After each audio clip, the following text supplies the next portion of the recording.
এখন সময় হচ্ছে দুপুর 1:30। আমরা একদম পাহাড়ের খুব কাছাকাছি। আর পাহাড়ের এই পাশে হচ্ছে মাঝখানে রাস্তা, আর দুই পাশে হচ্ছে এই যে ধানের জন্য যে রোয়া বলি বা যাই বলি না কেন, ধান ক্ষেত। হ্যাঁ, এই যে মেঘটা কি সুন্দর দেখা যাচ্ছে, চমৎকার। আসলে যদি এই জায়গাগুলো সত্যিকারে ভিজিট করতে না পারা যায়, লাইফে অনেক কিছু মিসিং বলা যায়।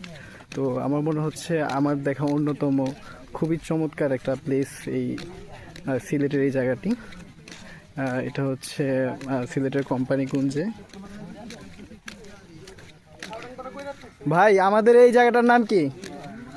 আরিফ ভাই, আমাদের এই জায়গাটার নাম কি? তুরংগ্রাম। তুরংগ্রাম। হ্যাঁ, তুরংগ্রাম। আচ্ছা আচ্ছা। যাকে আমরা হচ্ছে এই যে আরিফ ভাইয়ের মাধ্যমে আসছি। ভাইয়ের হচ্ছে মাশাআল্লাহ অনেক ভালো একটা ট্যুর গ্রুপ আছে। তো ভাই, যদি আপনি যারা আসবে তাদের সম্পর্কে যদি কিছু জানাতে চান।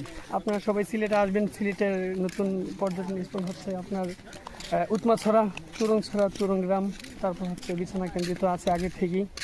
তো যারা হাইকিং ট্যুর করতে পছন্দ করেন আপনারা অবশ্যই এদিকে আসবেন, তুরংছড়ায় আসবেন। এই সুন্দর একটা ভিউ আছে, সব কিছু দেখতে পারবেন। থ্যাংক ইউ ভাই। আশা করি যারা ভিডিও দেখবেন, আশা করি এই জায়গাটা যদি না দেখেন ভাই, লাইফে সবচেয়ে বড় একটা সৌন্দর্য মুহূর্ত আপনি মিস করবেন। তো আমার মনে হচ্ছে আপনারা যারা যেখানে থাকেন না কেন, যদি এই ভিডিও দেখে থাকেন অবশ্যই আসার চেষ্টা করবেন। এত চমৎকার বলে বোঝানো যাবে না।